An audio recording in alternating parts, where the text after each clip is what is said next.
Alors maintenant, je vais passer à la partie pratique. Donc, je prends ce rush en question, je vais faire clic droit, nouvelle composition à partir de la sélection. Donc j'ai mon rush ici. Je vais juste changer sa couleur, par exemple, je vais mettre ça, allez, en jaune, pour que ça ressorte mieux sur ma timeline. Donc le but du jeu maintenant, c'est de venir faire un tracking.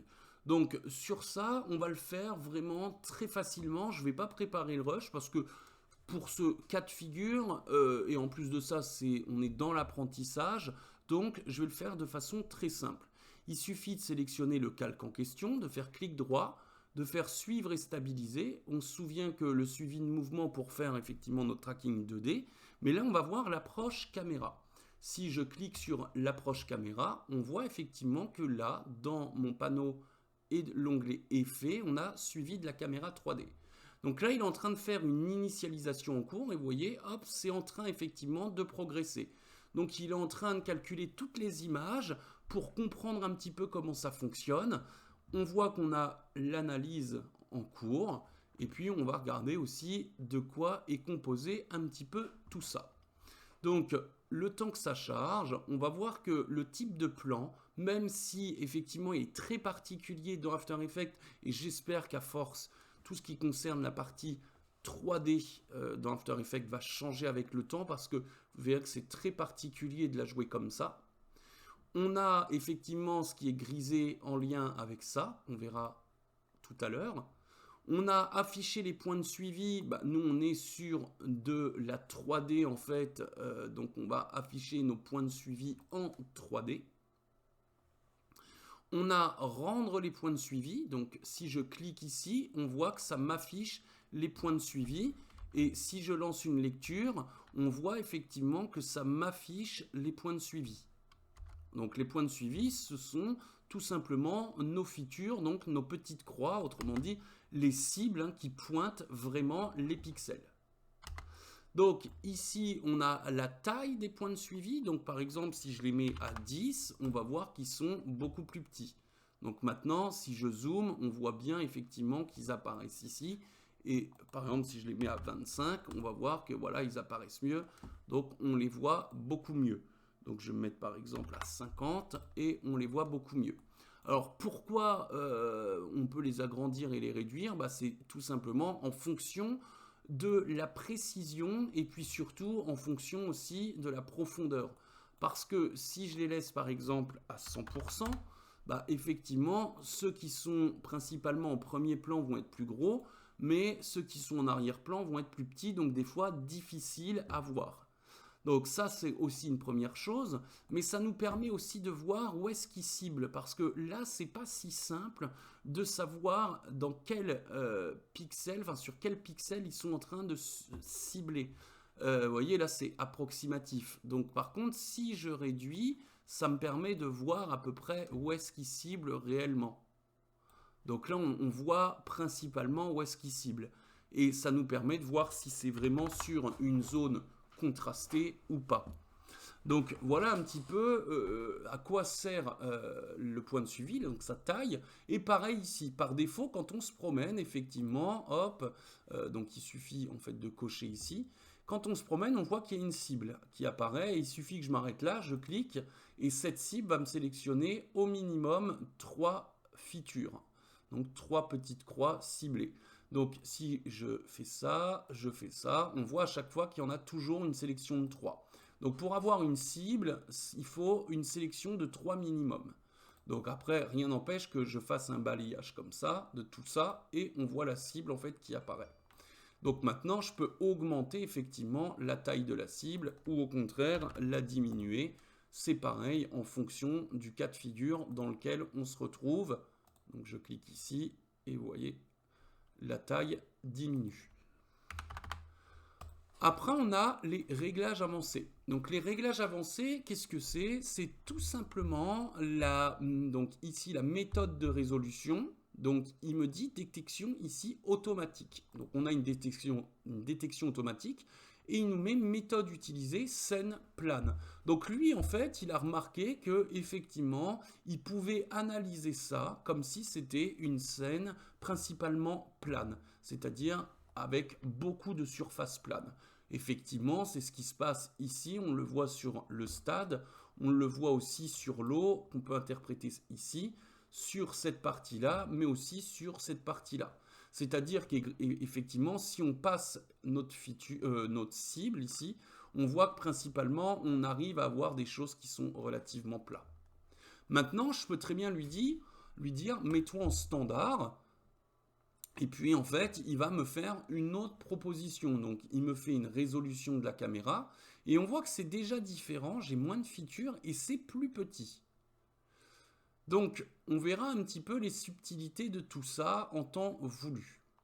Maintenant, si je passe ici, je regarde erreur moyenne.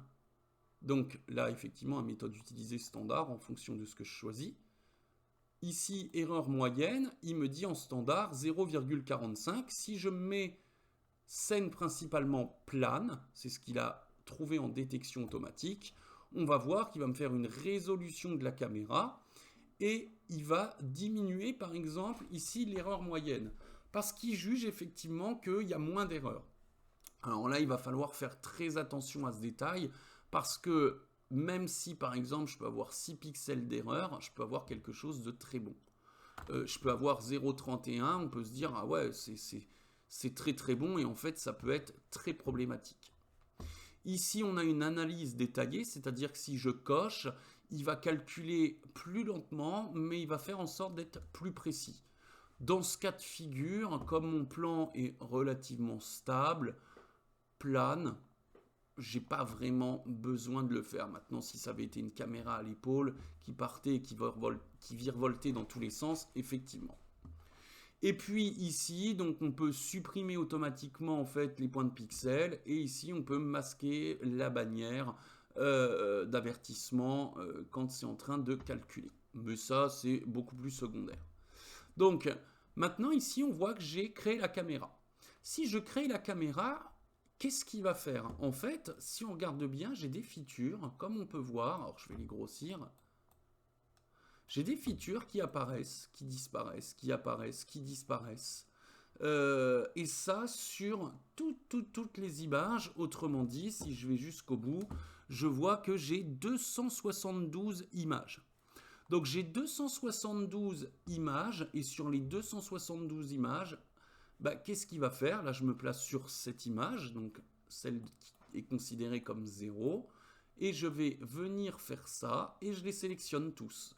Si je fais clic droit, il trouve 442 features. Si maintenant je viens par exemple ici et que je recommence,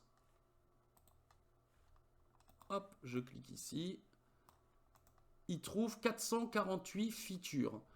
Donc, il y a 6 features de différence. Ça ne veut pas dire qu'il en a rajouté 6 parce qu'il a pu très bien en enlever 10 et en rajouter 2 et en remettre 4 de ça, cette image, qui est la 30e, à la 0. Donc, vous voyez, c'est pas parce qu'il en rajoute et il en enlève que ça va forcément en fait être sur les mêmes features.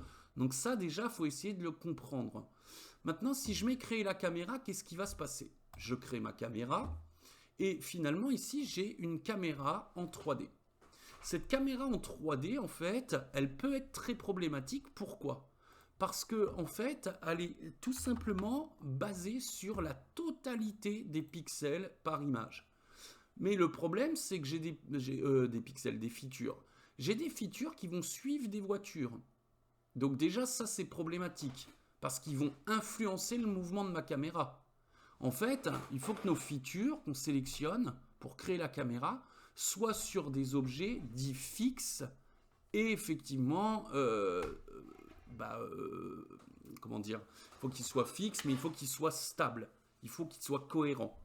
Donc, si je prends effectivement donc, un feature basé sur une voiture qui se déplace, j'ai le mouvement de la caméra, mais le mouvement de la voiture ne fait pas partie du mouvement qui influence la caméra de mon drone.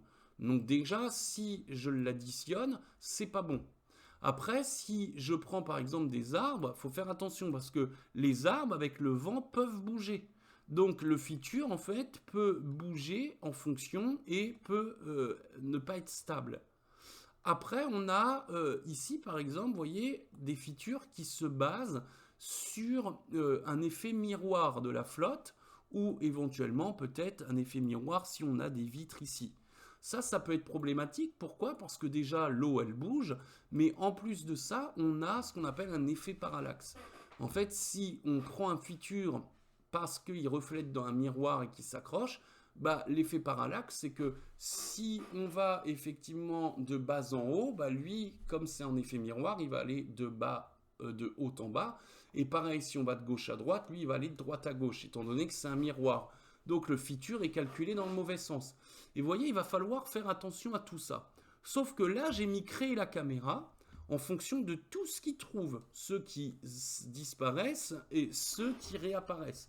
Donc, bah, qu'est-ce qui va se passer? Il va se passer que ma caméra, des fois, elle va bouger en fonction des features qui vont être soit stables, mais non stables, via les véhicules, le tremblement, des feuilles, l'effet parallaxe, etc. Donc, forcément, votre caméra, elle va être problématique. Maintenant, si je double-clique dans la caméra, je regarde de quoi elle est composée, et il me dit qu'il trouve une distance focale de 33 mm et un format de film de 36. Alors par défaut, il est toujours ce qu'on appelle en full frame. Autrement dit, effectivement, on a une caméra donc, qui est en full frame. C'est-à-dire que si on regarde bien, on a ici le capteur et la distance focale, page 85. Donc, je regarde, on voit que chaque caméra est composée, effectivement, donc chaque caméra réelle est composée d'un capteur. Le capteur full frame, autrement dit le capteur plein format, plus connu aussi des fois sous le nom de 24-36 ou 36-24, c'est tout simplement un capteur qui va permettre de prendre un objectif, si c'est un objectif 50 mm, il va restituer les 50 mm d'ouverture dans son format. Le problème, c'est que on a effectivement, en fonction donc du type de caméra vidéo, des formats différents. Et ces formats différents, vous voyez ici, c'est 36 par 24. Donc, qu'est-ce qu'il fait dans After Effects? Il trouve effectivement du 36. Il n'y aura pas marqué 36 par 24, il y aura marqué le plus haut. Donc 36. Sauf que on voit que c'est un drone et les drones équipés généralement d'une caméra ne sont pas, sauf si c'est une caméra qui est portée par un drone, mais les caméras intégrées directement au drone, même si c'est de bonnes petites caméras, déjà elles ne fonctionnent pas effectivement en plein format.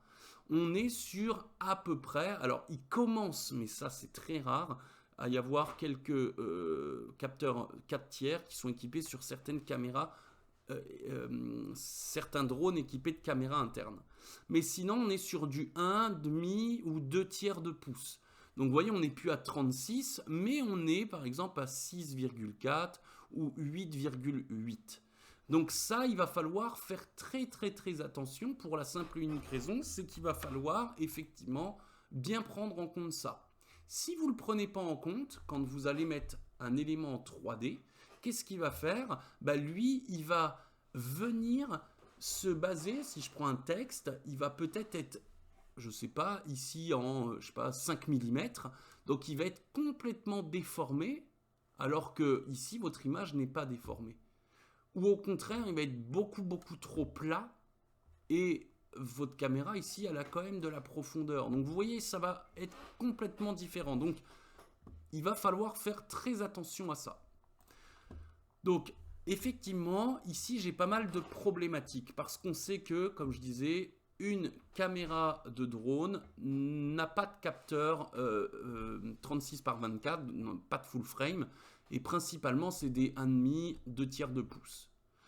Et la distance focale sur les drones, elle est en général, pas sur toutes, mais en général, par exemple, si je fais drone millimètre, et puis je mets caméra, effectivement, on voit souvent que dans les fiches techniques, on est sur une ouverture. Alors, il faudrait que je trouve, je vais prendre par exemple, je ne sais pas, un Mavic. Voilà, par exemple, je peux regarder comme ça. Et sur la fiche technique, vous verrez que sur même la quasi-totalité des fiches techniques des drones, vous verrez effectivement que, par exemple, on a ici, bon là il y a marqué équivalent 70 mm, équivalent 166, donc on voit un petit peu tout ce genre de choses. C'est pas ce que je veux vous montrer. Voilà, ce que je veux vous montrer, c'est ça. Par exemple, ici, il nous dit que là, c'est un capteur 4 tiers, mais il est en équivalent 24 mm. Donc, vous voyez, tout ça, ça commence à être problématique dans l'art et la manière de venir paramétrer ça et comprendre. Si je double-clique ici, je ne suis pas du tout sur une bonne distance focale. Ici, je suis à 33, alors que sur l'autre drone, c'est 24. Et si vous regardez en fait n'importe quel drone, pour le moment, effectivement, si je fais, je sais pas, Mavic Mini par exemple, je peux regarder les caractéristiques du Mavic Mini et on peut regarder le drone ici, donc c'est un 2/3 de pouce, et il me dit 83 degrés d'ouverture, 24 mm, équivalent 35 mm, 24 mm.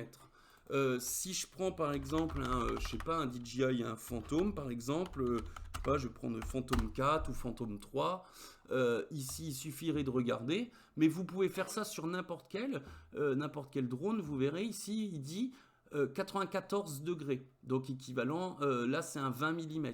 Donc voyez, on est plus aux alentours de, voilà, en général vous verrez, on devrait être aux alentours à peu près de 18, 19 jusqu'à 24, 25. Là, 33, on est trop. Entre 20 et 24, déjà, c'est bien. Donc, tout ça, il va falloir l'enlever et se dire que on a un équivalent, effectivement, pour ces ouvertures. Ces ouvertures, elles ont effectivement un équivalent en degrés d'ouverture. Si on sait qu'effectivement, 20 mm ou 24 mm, c'est donc l'ouverture de notre drone en distance focale, After Effects, il va non seulement parler pour la caméra en millimètres, mais pour son suivi de la caméra, il ne veut pas parler en millimètres, il va le parler en degrés, angle de vue horizontal. Donc il faut préciser effectivement l'angle de vue fixe, il faut préciser l'angle de vue. Et c'est là que c'est assez problématique. Donc pourquoi? Bah, tout simplement parce que lui, After Effects, considère que ici il a envie de parler en degrés et pas en millimètres. Et je vous l'accorde, c'est assez débile. Donc il devrait vraiment à terme changer tout ça, parce que ça fait des années que c'est comme ça, même si c'est relativement précis, c'est assez, on va dire, complexe. C'est assez problématique dans les réglages, je trouve.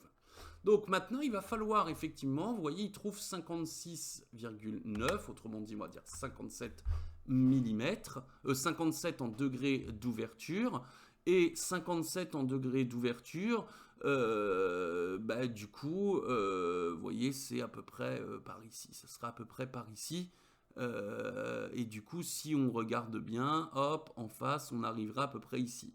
Et effectivement, on arriverait bien vers 33 mm. C'est exactement ce qu'il nous a fait tout à l'heure. Nous, on est entre 20 et 24.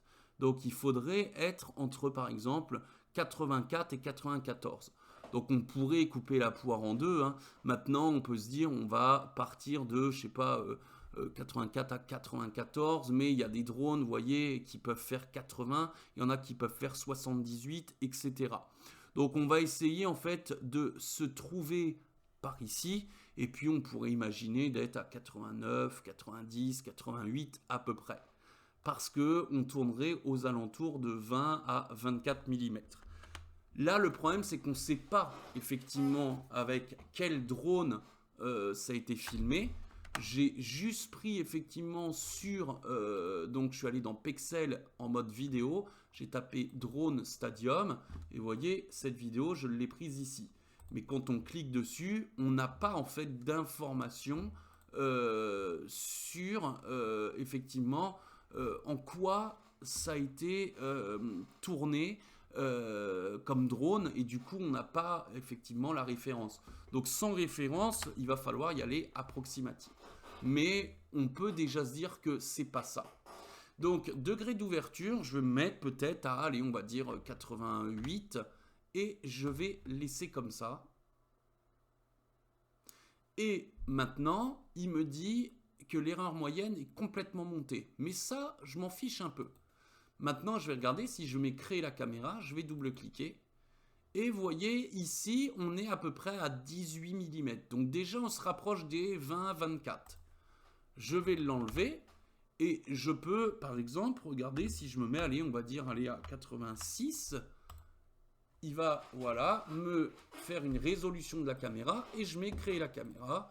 Et je regarde et je monte. Vous voyez, je suis par exemple à 19-30.